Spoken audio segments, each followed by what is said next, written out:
हर किसी के बचपन में ना कोई ऐसी कहानी ज़रूर होती है जो आज भी याद आ जाए तो रोंगटे खड़े कर देती है। तो आज हम ऐसी ही एक कहानी की तह तक जाएंगे, लाल ड्रेस की कहानी। चलिए पता लगाते हैं कि कैसे एक मासूम सा खेल किसी की ज़िंदगी की सबसे डरावनी याद बन गया। तो पूरी कहानी इसी एक सवाल के इर्द गिर्द घूमती है। क्या होता है जब बचपन का कोई खेल अचानक एक भयानक सच में बदल जाता है? आइए इस खौफनाक अनुभव के हर एक पल को महसूस करने की कोशिश करते हैं। जैसा कि अक्सर होता है, हर डरावनी कहानी की शुरुआत एक बहुत ही आम, एक साधारण से दिन से ही होती है। हमारी कहानी भी एक ऐसे ही दिन शुरू होती है जब दूर दूर तक किसी अनहोनी का कोई निशान नहीं था।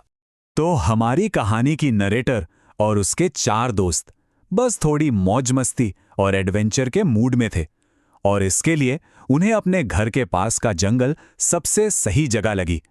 वहीं उन्हें एक पुराना वीरान सा ट्रक मिला जो खेलने के लिए एकदम परफेक्ट अड्डा था। उन्हें क्या पता था कि ये खेल का मैदान बहुत जल्द डर के मैदान में बदलने वाला था। और बस उसी ट्रक पर बैठे बैठे खेल का माहौल धीरे धीरे डर में बदलना शुरू हो जाता है। और इसकी वजह एक डरावनी कहानी। जैसे जैसे शाम ढल रही थी, दोस्तों में से एक ने सोचा, चलो माहौल को थोड़ा और स्पूकी बनाते हैं, और उसने एक कहानी सुनाना शुरू कर दिया। जानते हैं, अक्सर ऐसे ही पलों में डर का असली बीज बोया जाता है। और उस कहानी की बस एक लाइन, सिर्फ एक लाइन उनके दिमाग में जाके बैठ गई। एक चुड़ैल होती है जो हर समय लाल कपड़ों में काला जादू करती है। इस एक लाइन को याद रखिएगा, क्योंकि कुछ ही देर में ये सिर्फ एक कहानी नहीं रहने वाली थी। और अब हम उस पल में आ गए हैं जहां कल्पना अचानक से सच बन जाती है और हकीकत से टकराती है। अभी तो कहानी चल ही रही थी कि अचानक जंगल की शांति भंग हो जाती है। एक बहुत तेज ठंडी हवा चलने लगती है और माहौल में एक अजीब सा डर घुल जाता है। और फिर जो उन्होंने देखा ना, उस पर यकीन करना नामुमकिन था। उनके ठीक पीछे हवा में एक लाल ड्रेस तैर रही थी। जी हां, बिल्कुल वैसी ही लाल ड्रेस जिसका जिक्र अभी अभी उस कहानी में हुआ था। सोच के देखिए, एक पल के लिए तो सब बिल्कुल फ्रीज हो गए होंगे, और फिर बस भगदड़। दिमाग ने काम करना बंद कर दिया था। बस एक ही चीज दिमाग में थी, किसी भी तरह उस जंगल से जिंदा निकलना है। और इस पूरी सिचुएशन की सबसे डरावनी बात, कहानी सुनाने वाली सबसे पीछे रह गई थी, और वो लाल ड्रेस ठीक उसके पीछे पीछे आ रही थी।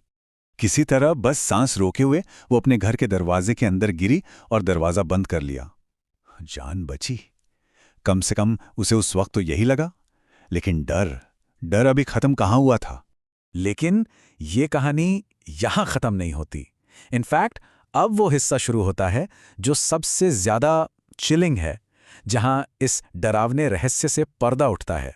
जब वो रोते रोते अपनी माँ को सब कुछ बताती है तो उसे डांट नहीं पड़ती, बल्कि एक ऐसा जवाब मिलता है जिससे उसके रोंगटे खड़े हो जाते हैं। मैंने तुमको उस जंगल में जाने से मना किया था ना। इन शब्दों से यह साफ था कि उसकी माँ उस जंगल का राज जानती थी। और फिर उसकी माँ ने उस जंगल का वो काला इतिहास बताया जिसने उस दिन की घटना को 100 गुना और डरावना बना दिया। तो सच क्या था? सच उस दिन की घटना से भी ज्यादा डरावना था। माँ ने बताया कि उस जंगल में कभी एक पागलखाना हुआ करता था, और कहते हैं कि वहां एक चुड़ैल रहती थी जो पागलखाने के मरीजों पर काला जादू करती थी। और सबसे खौफनाक बात, वो इंसानों को दिखाई नहीं देती थी, सिर्फ उसके कपड़े नजर आते थे। तो इस पूरे खौफनाक अनुभव का आखिर असर क्या हुआ? ये सिर्फ एक दिन की भगदड़ नहीं थी। नहीं, ये एक ऐसी याद बन गई जो शायद जिंदगी भर उसके साथ रहेगी। कहानी की नरेटर हमारे लिए एक बहुत ही परेशान करने वाला सवाल छोड़ जाती है। एक ऐसा सवाल जो आज भी उसके दिमाग में गूंजता होगा। अगर बचपन में उस दिन मैं भाग नहीं पाती तो?